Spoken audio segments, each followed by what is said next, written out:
As long as you're both able to laugh about it is the most important part. Exactly. Well, we're live. Hello, everybody. You just dropped in. Chris and I having some fun conversation. You're back for another. It's hard to believe every time I have to say this, for another Saturday show of Marketing Hub Ideas. And this is April 27th, 2024.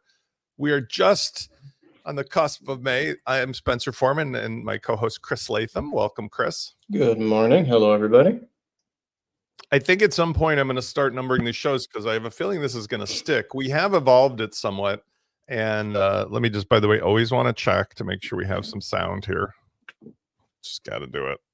Yes, we do. I don't want to get one of those episodes where you're like 30 minutes in with no sound.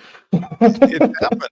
It's happened before. And we are not officially calling this a podcast or anything because we're calling it a show. But I think that what it's going to evolve into, I've been getting some really good feedback on the 3 live shows that I do per week right now. Not every week, but this week I happen to have done an old callback to the WP Tonic Roundtable show, which is always fun. And then I have the Friday office hours. And then we have this show, which has typically been on Saturday. And what I've been finding is that the audience that tends to gravitate towards what I have to say, in addition to some of the social media things I post, they are, I'm not going to say for sure over 40, over 50, but I think they tend to be Gen X-ish, and they're independent, like creators or solopreneurs, agency owners. There are, again, I don't want to discount, there are those in the 30s, but there are those that are not those kids today, those 20-year-olds. So the thing that we do best, thing that I feel like I can do best, is by showing the modern tools in the context of how can I learn how to maximize the benefit of this as quickly as possible with as few steps as possible. And the reason applies actually to anybody of any age, even if you were 20 to 30 years old or something. It's because everything is changing so fast. There's so many things to keep up with, and that's either a blessing or a curse, depends on how you look at it, because your competitors, the people around you, are going to be doing the same thing. 100%. And I understand with change comes fear, but in a space like this, if you take the few moments to adapt to the change, it'll save you infinitely amounts of time on the back end of things. So need not fear. Chris and Spencer here. Yeah, that's me. So I think the issue for today, the topic is how to improve your marketing automation with AI tools. We had a really fun show on Friday. I made a list. It was supposed to be 5. It turned out to be 10, and it really was an unlimited list of the AI tools that I use on a regular basis. And not to be redundant, because folks who watch this show or listen to this while you're working out on a beautiful Saturday, you can always refer back to it. But in a nutshell, I had several tools that I'll list out, like ChatGPT, Claude, Perplexity, which were used for content coding, for tasks that were singular, like, as I described, instructing your 12 or 13-year-old how to go to the Walgreens to get a gallon of 2% milk. You have to be very, very prescriptive about it. But when you are, it's very powerful. And yet at the same time, it can do the things for you that are very mundane. Like today, I'm happy to show, but I'm doing some coding. And Claude is my coding tool of choice. Why? ChatGPT is the fussiest, most argumentative, hormonal teenager I've ever met, and I cannot get anything done with it. Whereas with Claude, I just say, hey, do you mind doing this? And as long as I give it enough details, it gets it done. Then we had another group of tools that I described that were used for content creation in the non-text format: video, audio, photographic, even generating images that were, from text based. And I showed some tools from AI. I showed my number one choice, Canva. And then the third set of tools were things that I think have to do with client relationships. And I really only just scraped the tip of the iceberg there. And I talked about, for example, Fathom Video, which is, I know you finally dipped your toe in the water or something, but like I've been using this now. When they launched, I think it was over a year ago, I used to use a tool called Otter.ai that was the first third-party tool that worked with Zoom. And it improved the Zoom's experience infinitely, because all I do for my living is I meet strangers, say, hey, what's going on? Nice to meet you. Where are you from? What's your problem? How can I help you out?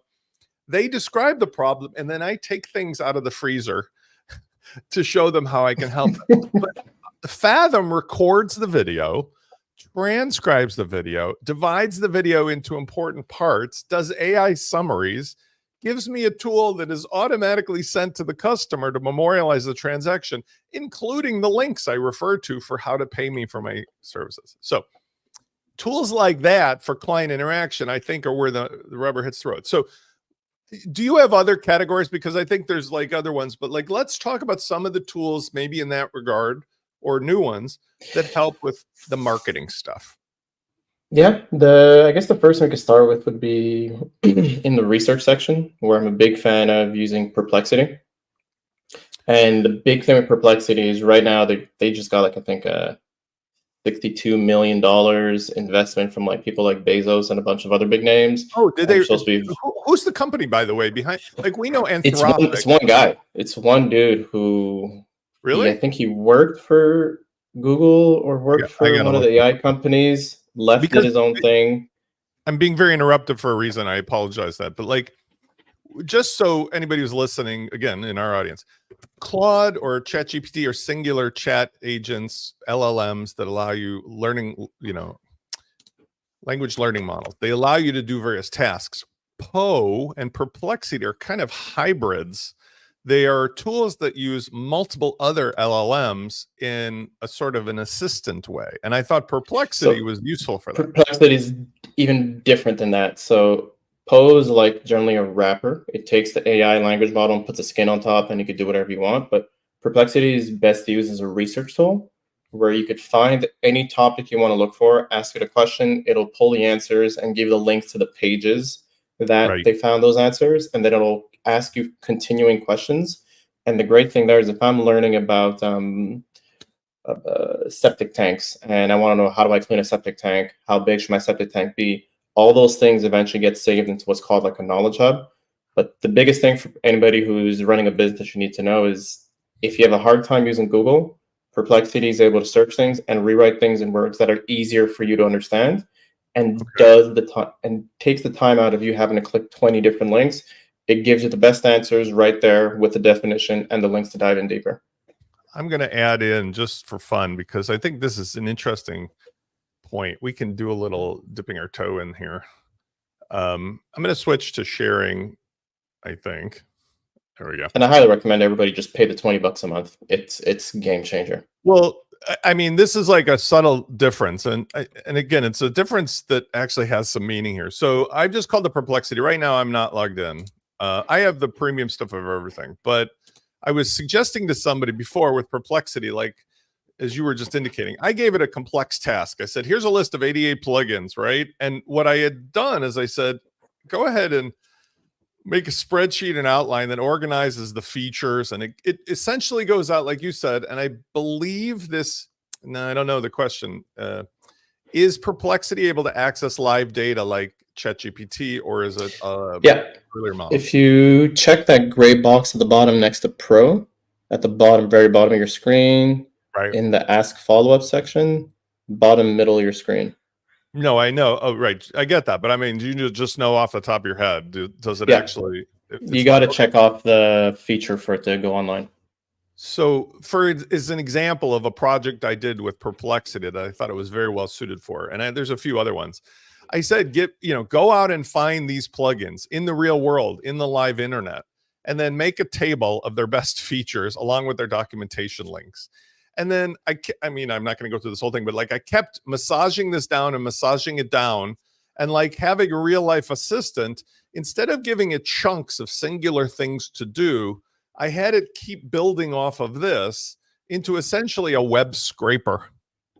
And then what I had it do was I said, I want to make documentation where of each of these plugins, we make the recipe of what the best features of each do together with the other best features, make a recipe, but then cook the recipe where it links to the original plugins documentation pages. So, I mean, I can share this publicly and whatever, but like, I kept baking it down and baking it down and baking it down. And that's different than like right now.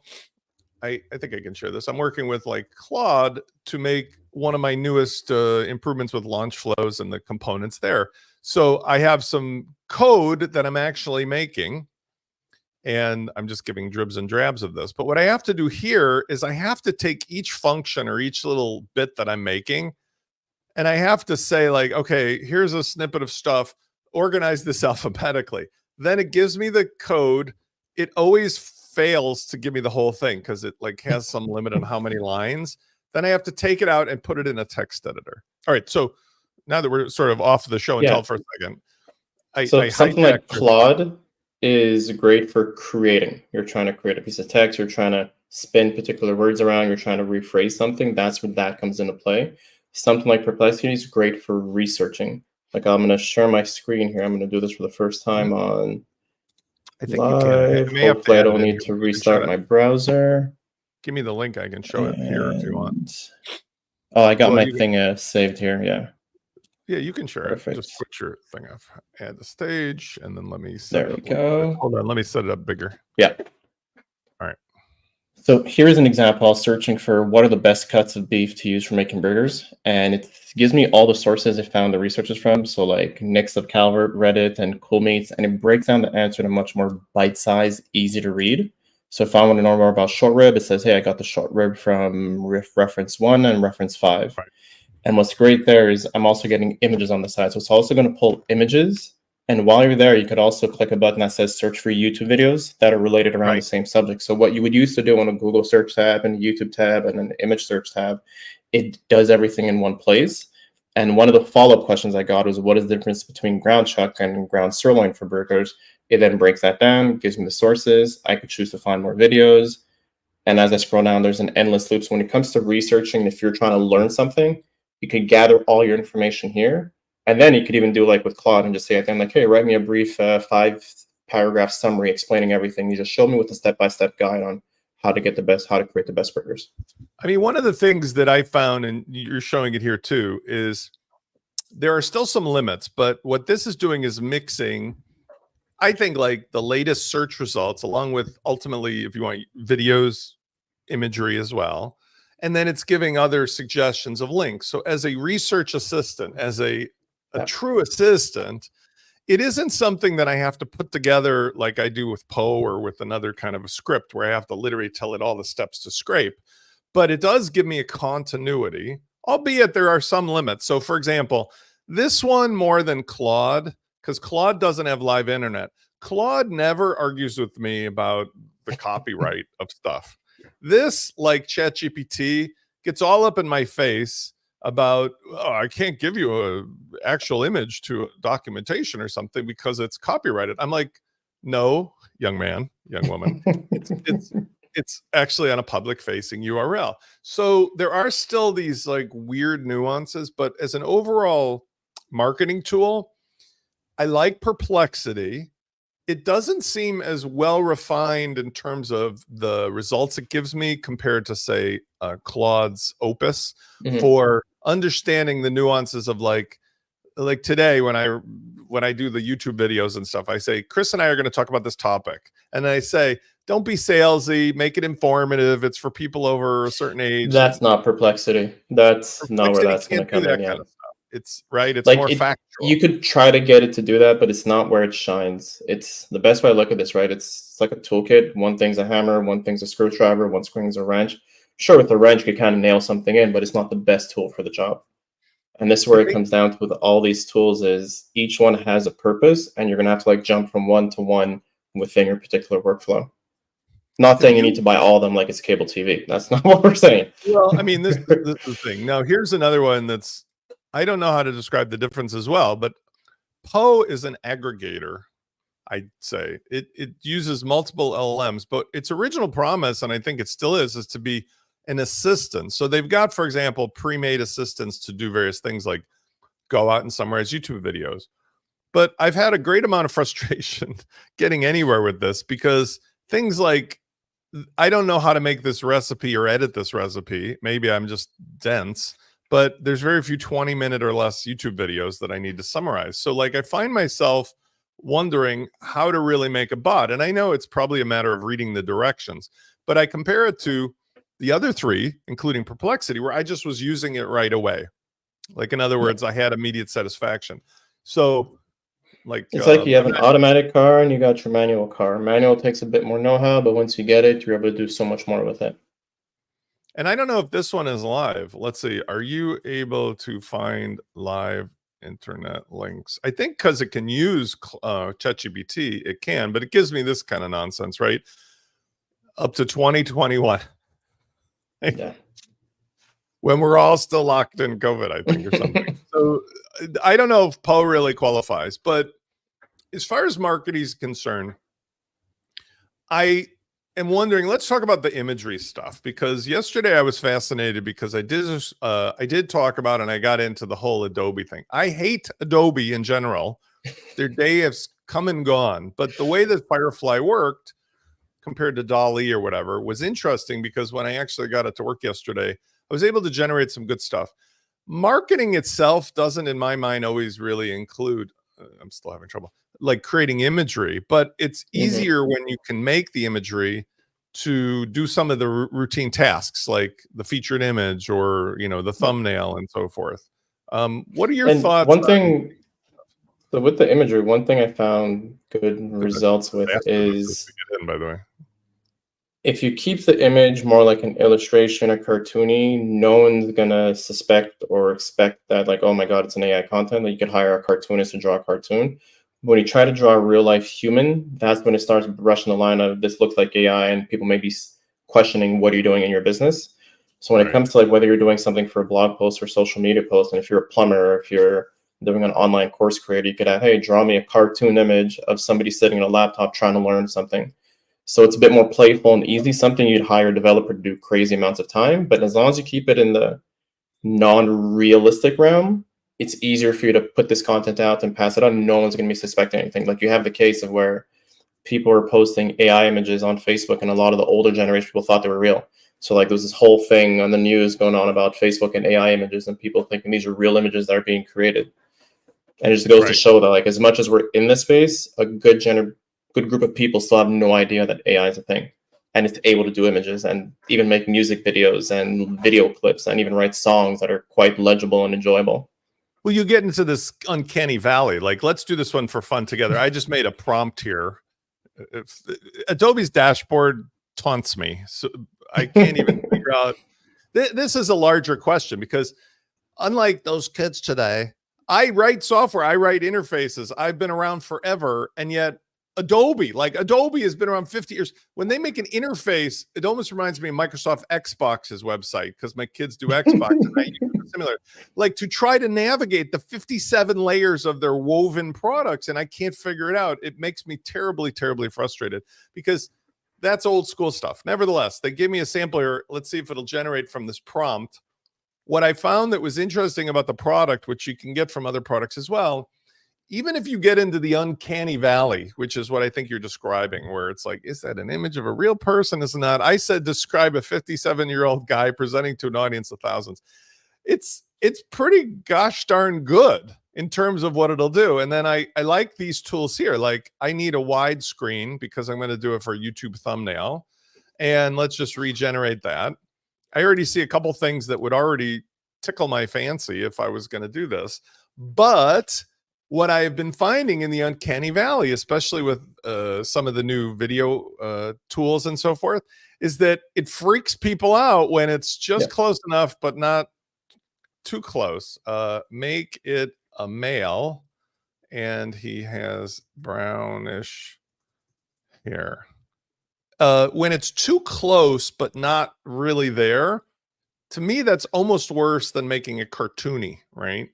Yeah. Because then people are still, our human instincts kick in of that. There's that side of the fence. It's like, either you get a real image or just go the complete opposite, and people are like, oh, it's a cool image. It captured my attention, which is the end of the goal. And like, it's obvious it's cartoon. It's just obvious it's fake. It's not, you're not trying to fool somebody.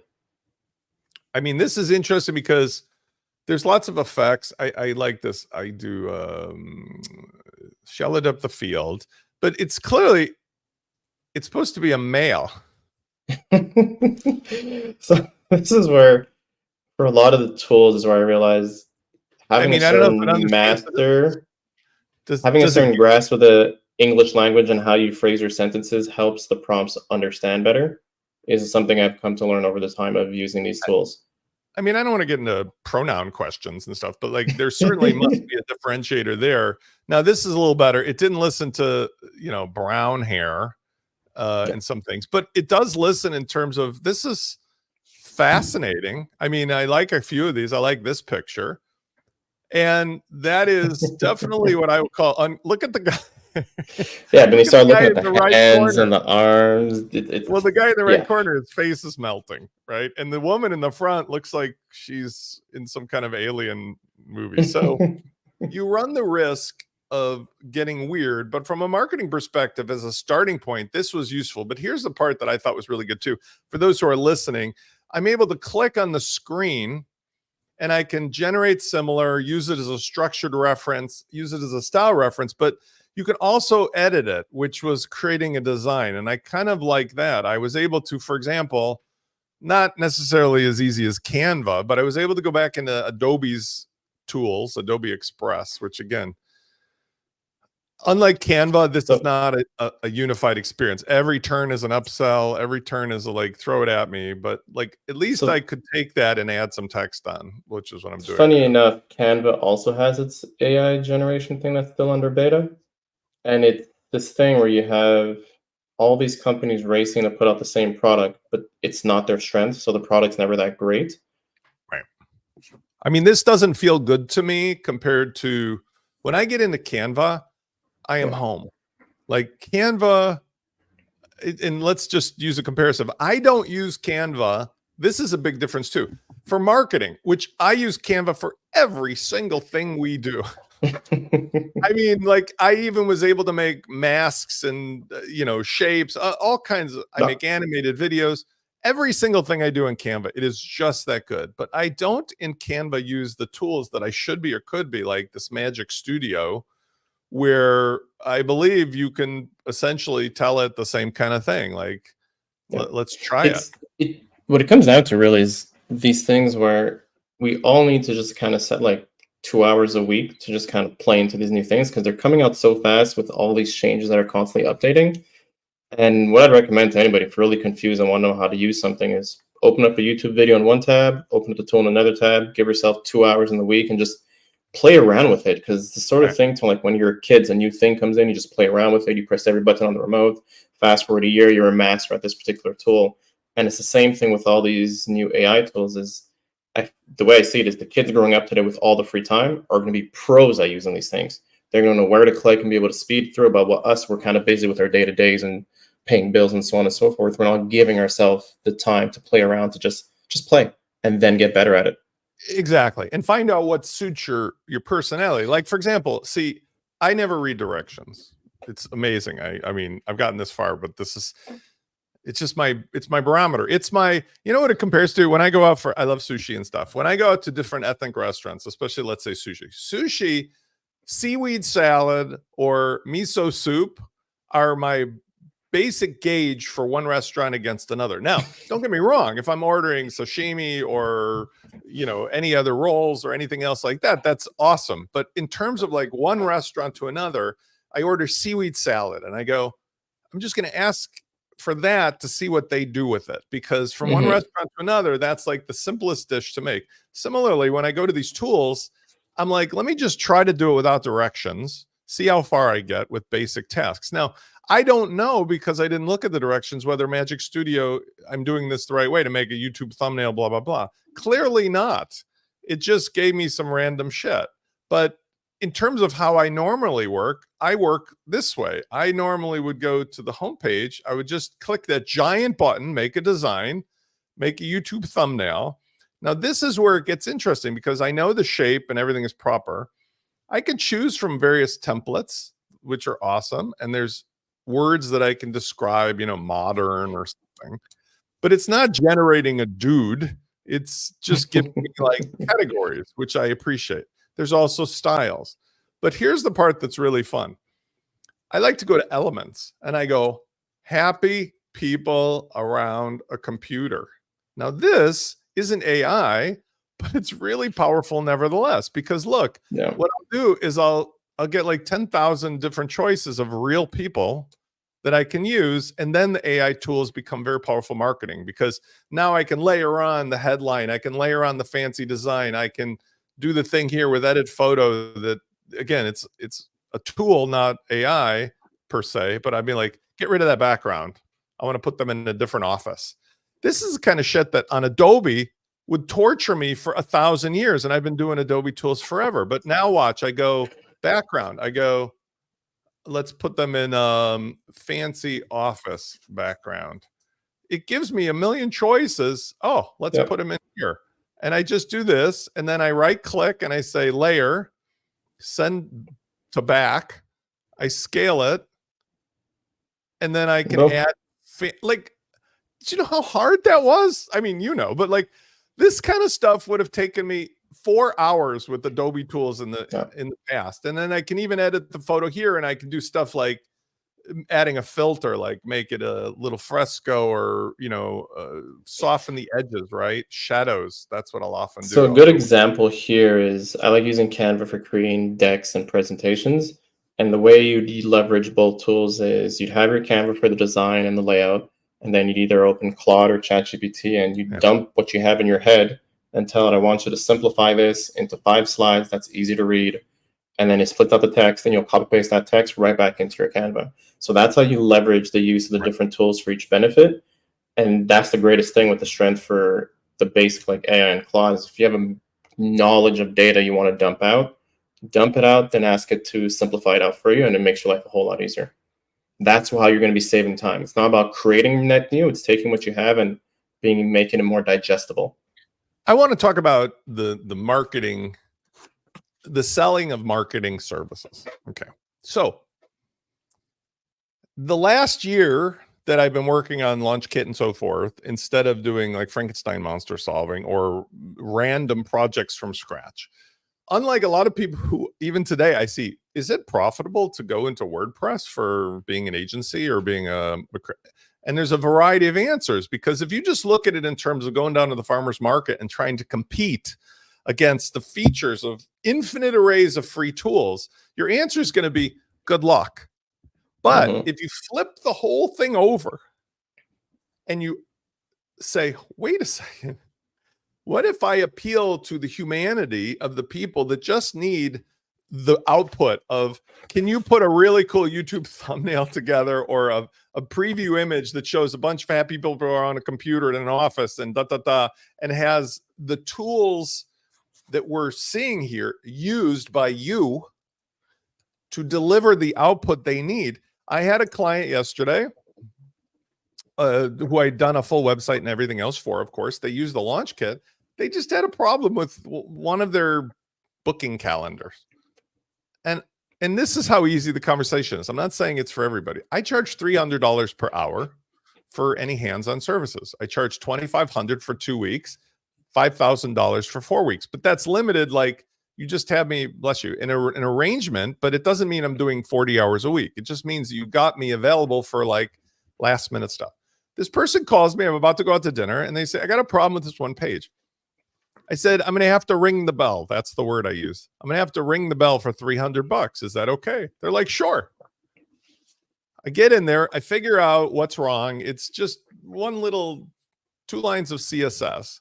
But I have a promise, a guarantee that says I don't charge less than an hour. If I fix it in 5 minutes, I fix it in 5 minutes, like a locksmith. They were thrilled. I was thrilled. My friend and I went out to dinner and enjoyed cocktails and drinks. And I'm not saying I'm using every, like I'm living hand to foot or mouth, but like, you can charge for marketing services that are now graphical, are now video production, are now audio production. You can charge for things because you can set it up as an automated service where you are now a one-stop expert, a concierge for those business owners who are like, listen, I got this far with my theme and now I hit the wall. And by the way, I'm rambling on, but the same is true with working with WordPress. Like, one of the things we talked about is it a good idea for people to go talk to an AI? Like, I love their products, but like ZipWP, where you tell it, make me a website about manicurists or something. Like, that seems less logical than just blocks, right? That's this equivalent of going to an AI tool saying, write me a full blog page about this. It's everything has to be done in segments because it can't understand the nuance of what you want. It's just going to take the information it has around the world, put it into this thing, and then you're going to be spending more time fixing it than if you just were to create it from scratch. And that's where people get caught up. They think it'll save them so much time. It's like you can't go in there thinking it'll save you time. You gotta think they're it helping you cut down time that you're already going to be using anyways. I'm not going to even pick on this because I love their product. But for example, I use InstaWP. I use ZipWP. Doesn't matter which one, but let's just do try. I love Adam and Sujay have this thing, try.new. So I launch a new website. When it comes to marketing on a website and the things that you do, let's say you've got using the tools that we talk about, like with LaunchKit, Poofka, you're going to just create a sales page that's a product connected, whatever. We've discussed how it's better to sometimes just go to Canva and allow your clients to make beautiful stuff the product link is involved in. But let's say I wanted to use this. Well, what you and I are talking about is a preference. I do not believe that it's a good idea to try to even get, whether it be Cadence or ZipW. I don't believe that giving words to describe something is as good as this. If I were to go here, I personally would not ever in a million years use 2024. I would use Cadence because it's got the tools. That's a whole conversation in itself. So Cadence, the free theme is perfectly fine. And from a marketing standpoint, oftentimes that's where LaunchKit thrives. You don't have to bother with this. LaunchKit will just install this and activate it. But now the question is AI starter templates. I do not like even Cadence's AI starter templates. I would not use them for all the money in the world because I don't like to describe with words versus what I'm going to show you, which is visual.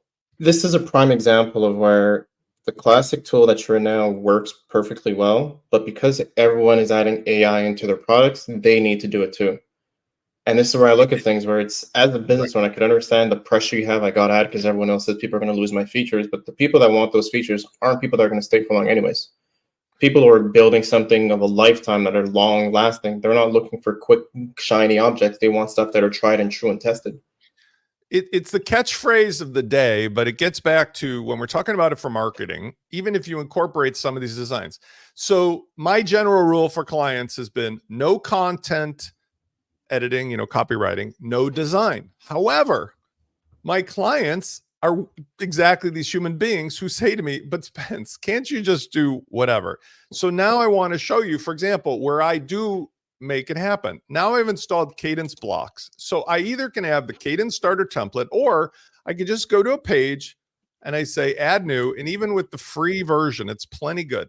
I curate out a few blocks and I save them myself as patterns, but just to not get too geeky here, when you click design library, this thing is chock full of really useful stuff. Like, okay, what I'll do is typically for my clients, some of these are pro, but I'll find something as a starting point. I will curate it. I'll go, this is like, product name.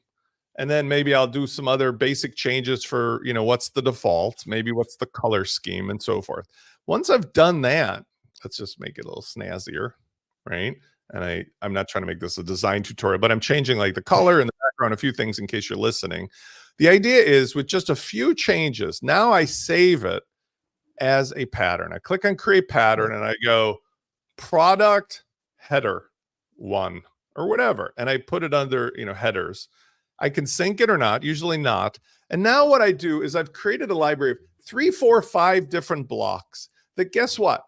I can build 99.9% of the stuff for the client and they could give a hoot because they don't need 10 trillion fancy patterns for marketing. The thing here also now is if you're trying to ask yourself, but how does the AI implement into this? It's this particular phase of the design build is not where AI is going to be implemented. It's when it comes to what is the copy I'm going to put onto that page.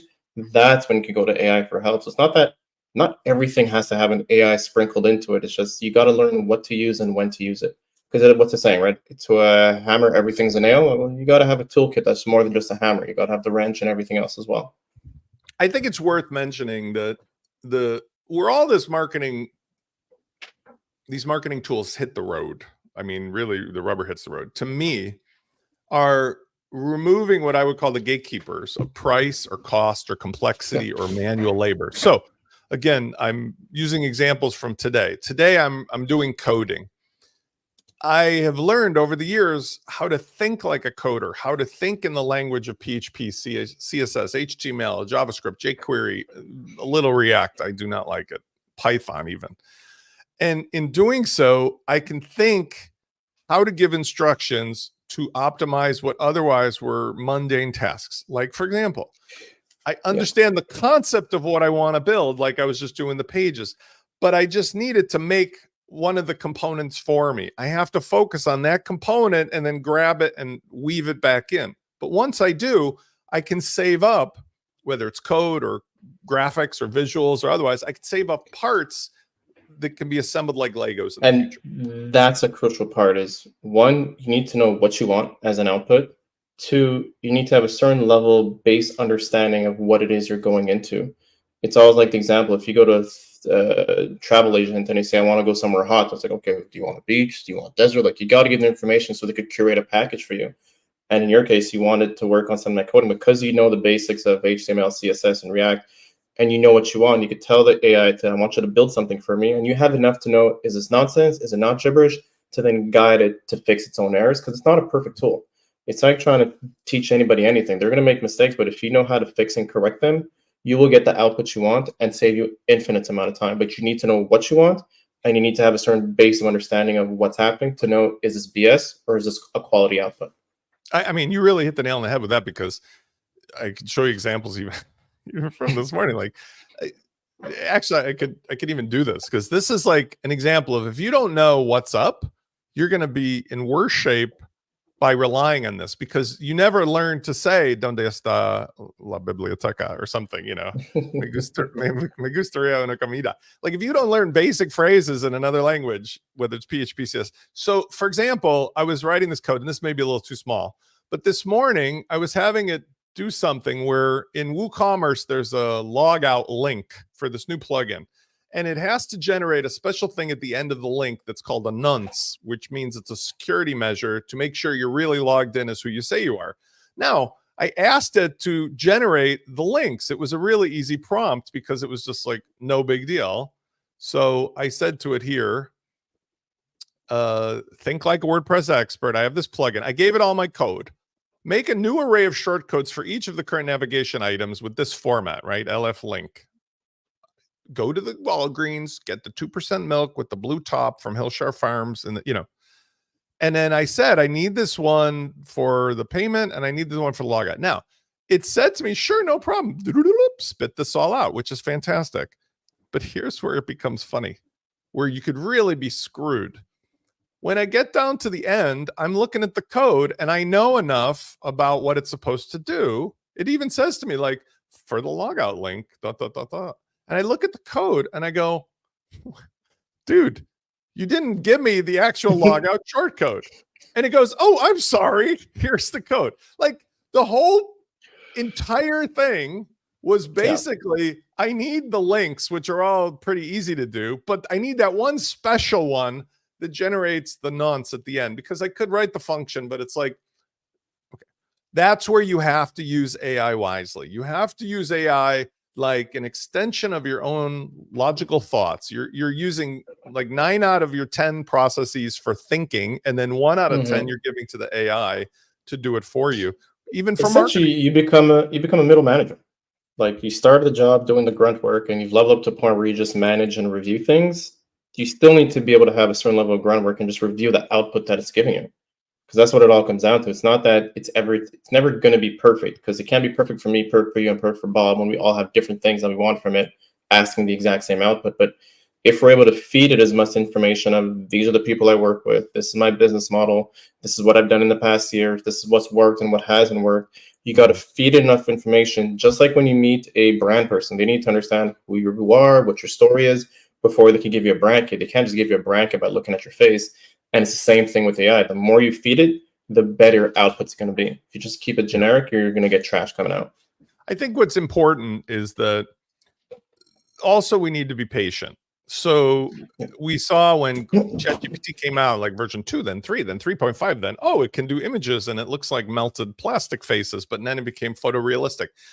we've already seen the Boston Dynamics robots. We've seen the realistic lifelike human skin. We've seen the voices simulation and the video simulation. We're really getting into unknown territory because even when it comes to things like the politics of TikTok and so forth, we, I'll speak as an attorney. We have previously had long established rules for copyright and trademark, and freedom of the press can say this, or there's certain amounts of YouTube videos that you can use for educational purposes versus, violating whatever. We're really getting into unknown territory when every day there's some crazy new tool where billions of dollars are being thrown at it, like literally thrown at it for some of these things. And nobody really knows what's happening because all of the people with capital are looking for a 1000x return. And people don't want to miss out. It's really just FOMO. It's FOMO all over the place. People have a fear of missing out. It's like you're fearing something that's not a finished product yet. It's still a half-baked thing. It's still developing and learning. We're in early stages. But everybody wants to jump in, and I got to force it right away, and which is the problem that Gemini had. It was forced to put out a product because it got the pressure from ChatGPT. But it's like, we're not ready yet, but because the market wants it and your shareholders want it, now you're forced to put this thing out that you never want to put out right away. And then it comes out and we all say it's shit. It's like, we told you it was shit, but you wanted it. Yeah, I think that the danger for anybody who makes their living as a marketer is focusing on the wrong thing. And what I mean is, again, this is where my having a long history of seeing things come and go, and it's going to be the new hot thing, and it isn't. When you've got a bunch of people with money to burn throwing infinite cash at startups that should have been proven for 5 years but were 5 minutes on the scene, you run the risk of following it over the cliff. I mean, there's political versions of this where people took their life savings and invested in some politician that we both all know.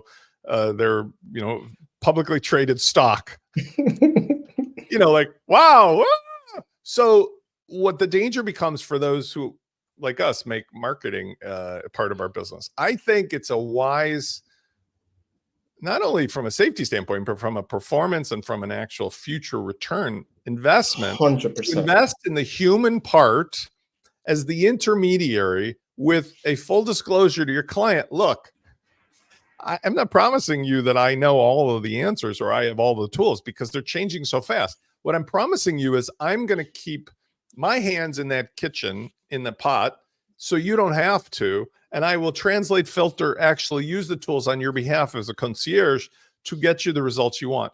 Doing that, to me, seems to be a bulletproof way for a 20 to 30, a 30 to 40, a 40 to 50, or a 50-year-old or beyond to become invaluable to a small but profitable audience of human beings. And even if you build tools like I do, you can create simpler tools. The tools that do 4 things are more profitable than the tool that tries to do everything, because look what we're just showing with like Adobe versus Canva. Canva's 15 years, Adobe's been 40 years. But like, seriously, they can't figure out how to make it easy either. So if you try to do 2 things well, 3 things well, you can actually gain a pretty good following. When you try to do more than that, especially as a marketer, you get in hot water. Like, you don't do any of it very well. And I think that's the part. Like, if you're a marketer and you're having fear of these new tools, like, marketing is a job where things are always changing. Like, if you're in print ad and you said, digital ads aren't going to be the thing, you were out of a job. So it's like, this is just the next evolution of things. And it's not that AI is going to take your job. It's like the only person that's going to outperform a marketer is a marketer leveraging AI. It's like, if you're still doing horse and buggy rides and everyone else has an automobile, you're going to get less runs and less turns and make less money. So it really comes down to learning these tools, learning how to use it to enhance what you're offering. Like, an example, I had a client, brand new site they wanted to launch, a test site. I'm like, look, instead of paying some designer for some branding and some logo that's going to cost you like 3 to 4K, I'll spin up a quick logo in AI for you. Let's just put it out there so there's something. And as you start generating more income and you start figuring out who's the target demographic that's actually buying from you, we can then hire somebody in branding. Because like, hey, look, we've tested this out for 6 months. This is a demographic that buys for us. Now I want you to create something for me. And a lot of people end up putting the horse before the carriage before the horse. It's like, no one gives a shit about your logo. Can you sell your product first? Can you sell your service? And then use that data to make that next decision on branding. I mean, I have 2 takeaways from that comment, which I agree with entirely. First of all, I have a lifelong friend I've known since I was born, Vince DePinto, who's a graphic artist extraordinary. And his father's passed away, but they used to work for Rand McNally and in the early days of hand-drawn graphic artists stuff that was then photographed and turned into, I mean like old school, all the way through Aldous PageMaker and the new Adobe stuff and the Mac stuff, like years and years and years. And now Vince is a off-screen, but also an on-screen digital artist. But Vince himself understands, his clients understand. His visual eye for finding the things that look good have never been more valuable, but not because he's hand making it, rather because he understands the nuances. Like, I have an architecture background because I built houses. When I see some of these McMansions that are built and they violate the general principles of architectural scale or balance, or, you know, those are Doric columns mixed together with like a Cape Cod shingle roof. What the hell is happening? The Greeks were never in Cape Cod. Like, understanding which of these infinite things should be used has never been more valuable. So number one, the future, if you look at it this way, has never been brighter for the opportunities that exist. But number two, there were infinite examples in history, even in our technological history, of jobs that became things that were so valuable. Like Neil Patel and his SEO expertise, he became the king of teaching how to follow Google's ever-changing algorithm, or, you know, Rand Fishkin and so forth. Dead. They're dead to me. I mean, I love them as human beings, but they're dead to me because Google's already been proven to have been lying to people about SEO for all these years. And now we just showed with Perplexity or something else, people will use an API and an LLM to find the results they need. They're not going to need to follow some bullshit algorithm. And if you're the company spending money to be found in Google search results, surrounded by infinite paid ads, you're a fool. So the job of SEO expert, that wasn't a thing before Google came on the scene. And even then, it only became a thing. But people were being paid a fortune to do what? I know how the algorithm works. Right. And even that, it's an evolving job. It's no longer like SEO is my bread and butter. It's changing. I'm excited every time it changes, because all that means is the cream rises to the top. Those who are lazy doing old school things are going to fall off. And it's the problem that Google has is they have to make money by running ads, but they also want to give organic results because you want to come for stuff. So there's this balancing act that was going to shoot them in the foot at some point, and they're getting to that point where it's shooting themselves in the foot.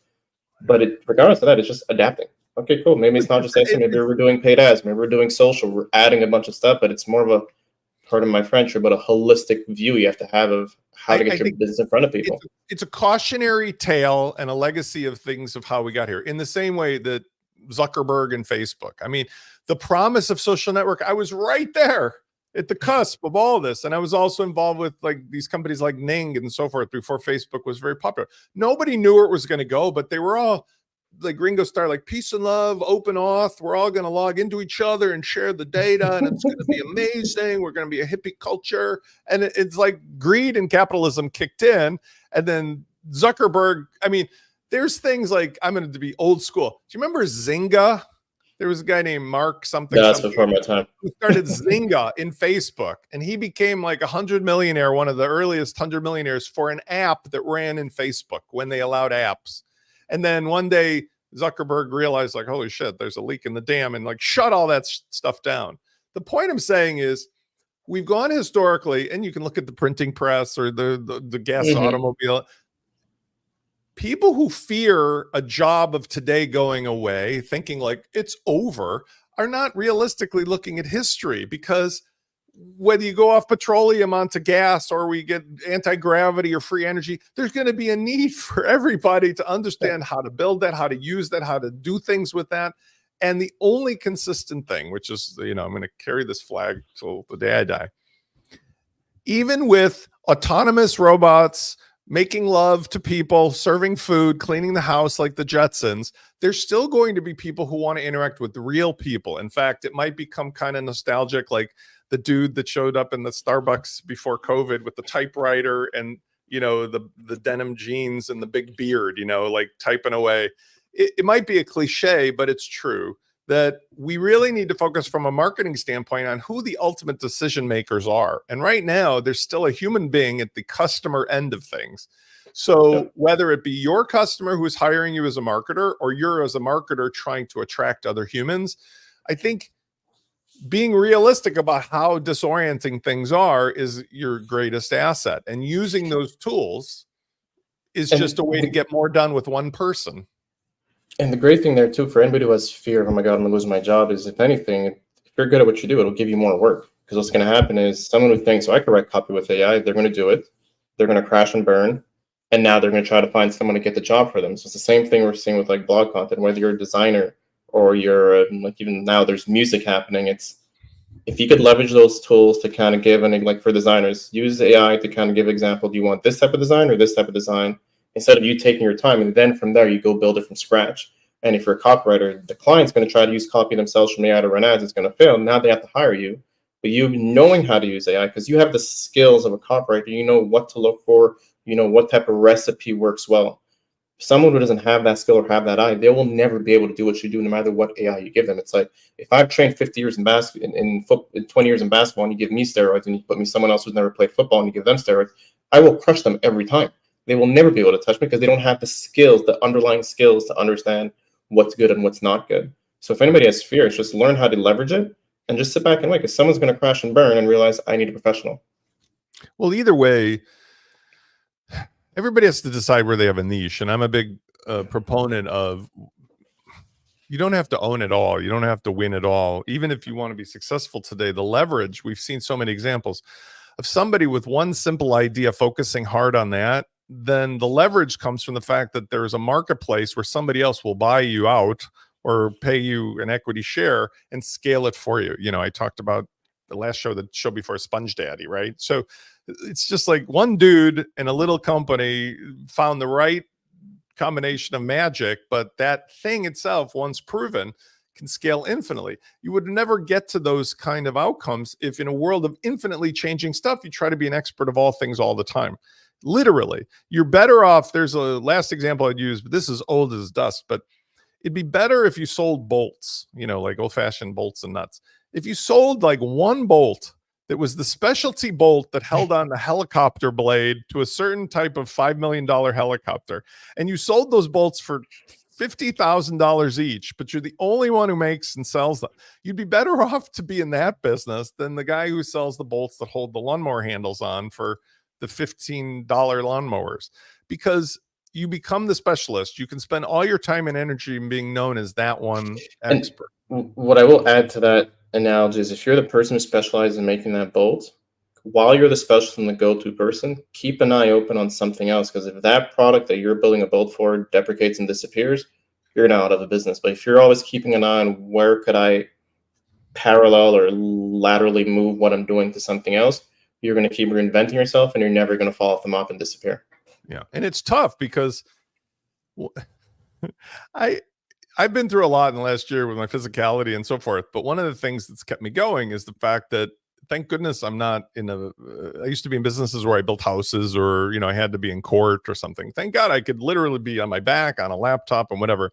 But the infinite array of toys to a guy that loves toys, I mean, electronics in particular, it's incredible. But for anybody who's a kid at heart, you just really have to decide, am I the expert at sneakers or Legos, or am I the expert at this particular, you know, niche of the internet? And for me, the WordPress aspect has been a big part of it, because as I showed in yesterday's office hours, I can develop stuff that I then put into the framework of WordPress, rather than having to come up with an entire framework of how people are going to run it on their desktops. Like, as a comparative, you brought up to my attention, which I love, SetApp. Those are Mac apps, but those don't run on PCs. Like, if I was developing apps in the real world, I'd have to, is it Mac or is it PC? Is it run on this OS or that OS? Is it Python? Is it run as a zip? And security, delivery. With WordPress as a platform, it's like, hey, like in the background, I've got IKEA furniture. I know everybody's got IKEA furniture, so I just make stuff that works for IKEA furniture. And I know as long as they've been a customer. So WordPress, number one. And number two, having the framework of these business outcomes that people want, right? I love that I can invent toys and tools and teaching and philosophy and how to make a business around something to do with either using WordPress, marketing in WordPress, having a business in WordPress, because there's an infinite array, but still pretty narrow, of the features that people need, right? Yeah. registration, membership, taking money, subscriptions, affiliate stuff, doing bookings and costs. All of those things surround like an online business. And so for both of us, I think we focus on marketing, but really ultimately marketing to me means like which of the tools offline, online, in WordPress, in the AI space can somebody use either for themselves or as an advisor, as a consultant, as a concierge to ask people to pay you money. 100%. Like one of the things I could say in my example is digital marketing. That's the space. That's where I make my bread and butter. But seeing how things are developing online, it's like, all right, let's go back to some old school print and some old school phone calls, some old school traditional marketing methods to balance out the changes that are happening. Because it's like, even for the whole SEO side of things are going to get more expensive, more challenging to get the visibility. But it's like, okay, when everybody goes left, I'm going right. It's the blue ocean theory, right? And well, no one's doing the old traditional stuff. It's an open market where people are now craving touch. They want to be able to like have a paper that comes in and touch it and see it and get that. So let's tap into that market to increase that visibility, which in turn the visibility there helps your online visibility at the same time. It's this whole thing where it's like you have to keep adapting and shifting, but it's the same thing that keeps coming back over and over again. Like there is really nothing new. I mean, as odd as it sounds, I know you specialize in clients, including in your relationship with physical stores or real world stuff. And I sometimes have that as well. But it's almost ironic that there's this open, we talk about like this metal box hanging outside my office that's empty. I get like one piece of mail a day. It's called the mailbox, kids. You may, in a world of marketing with the online tools, come up with a framework that the AI goes and scrapes all the addresses of people that have a physical business that matches up with a certain thing, and you send them an automated postcard that has a picture that was generated for AI that's specific to them with their logo. Like, I'm just inventing this as I go, but that's theoretically possible. So you're combining the best delivery vehicle of an empty mailbox with like a personalized digital postcard that's created with AI using scraping tools and differential conditional technology to know what to say to whom and why, so it looks personal. Like, that's a thing that and they exist already. Like, I still get birthday emails from a podcast I heard 4 years ago where the lady had a business and she got these like robots to do hand signatures. So you send your signature in and they have the robot learn, and you can send out personalized signed cards to people, and you give them the post. They'll post it out for you on your behalf. And it's like, hey, put your address in, and I'll send you an example. And I keep getting these letters. I'm like, I would love to use you, but like, I'm in Canada. That fee is ridiculous. I can't even begin to pay that delivery fee and the conversion fee. But if you're in the States, that's a phenomenal thing that you can use to make a personal touch with your clients without you actually having to get carpal tunnel and signing these signatures. I mean, this is where things get inverted, right? There was when phones became ubiquitous, cell phones from the early days, and then the text messaging became available. I mean, they were charging 25 cents. I'd use this all the time. 25 cents per text message, literally. And so that's where a business like Nextel became popular, because Nextel for us contractors was less than the cost of regular phone calls, less than the cost of showing up in person. It allowed you to go chirp, chirp like a walkie-talkie and not have to pay 25 cents every single time you talk to one of your contractors. They were just being greedy bastards, just like now the aggregated TVs are. But it is a lesson of when the technology shift to the left or the right or the up or the down, that there's a gaping hole at the other side that can then be reused or repurposed. And I think to a certain extent, we'll find that the mailboxes, I hope not for the worse, might actually become popular again. Well, because as they say, you know what? I don't need to get a dead tree a day in my mailbox to feel good about myself. Like the ad stuffer stuff, you know, I mean, a phone book of paper for what? And even sharing this, I'm not concerned that too many people are going to jump on that bandwagon, because the problem is people are still so focused on attribution and tracking. You can't track mailbox. You can't track the banner ads. So because these things aren't tracked and people got so track hungry and analytics hungry, that's going to be a tough sell to say, hey, give me some money. We're going to run an ad placement. We're not going to know if it works, but we need to do it. Yeah. I mean, these are opportunities. Again, back to the focus. I can invent a million things in my head. It doesn't mean that I pursue them, but maybe somebody is, or maybe somebody will. It seems to me to be, there's obvious choices, right? One last thing. It's it's not AI or it's not marketing, but it's just an example of like repurposing. So I used to, as a kid, rebuild cars. And there's a whole story behind that I'll tell one day. But the idea was that you could do it in those days because they were very non-computer oriented and the parts were available with certain, Chevrolet. Like I actually built an old Corvette in high school because it was cheaper than a little Fiat X19. But in those days, it was carburetors and, big brakes and all kinds of stuff you could put your hands on. And we were less prone to worrying about liability and computers and stuff that weren't. So what happened was I became fascinated, I suppose, with like rebuilding cars and doing so forth. The point of the story is, if you are interested in repurposing or making tools, there's always going to be a shift in what's available. And if it turns out that your idea becomes a reality because of somebody else, great. But otherwise, what you can end up doing is just deciding whether or not one little niche or one little thing works. And if it's a hobby that has a hustle, you can now test it, you can do it, you can run it quickly. Like, I didn't need to be a garage mechanic. I think I was going with this. I don't need to be like opening it up for other people. I just wanted to learn how to fix my stuff. And in doing so, it opened up a lot of other knowledge bases and opportunities. So I see we're at the top of the hour and I don't want to put people to sleep, but I'll give you the last out on this. I mean, today was an interesting conversation. And I also feel, call it the show. We're running into interesting territory. So I like that we keep this going, and I'm not sure if we'll make it a podcast, but at least it'll be here on YouTube, right? Yeah, as long as it's on YouTube, it'll live forever unless they start charging. All right, good. So I want to say thanks again for everybody who was attended. We had a bunch of folks. It was unlike the Friday show, this is less of a Q&A, but today we had a little hybrid with the on-screen. So you can watch this in 4K on YouTube. If you have any questions, comments, or if you're interested in otherwise having us talk about stuff, just go ahead and email help@wplaunchify.com, or please subscribe and comment on the YouTube video where you see it, or if you see it on social media. Otherwise, Chris, I hope you enjoy your weekend. I'm going to go out while it is still 73 Fahrenheit. Shorts weather. 75. Summer's coming, baby. Excellent. Thank you, everybody. Enjoy the rest of the day. And if it's in 4K, let us know if you can see our pores, because we all put some makeup on today. And that's a wrap. Ciao.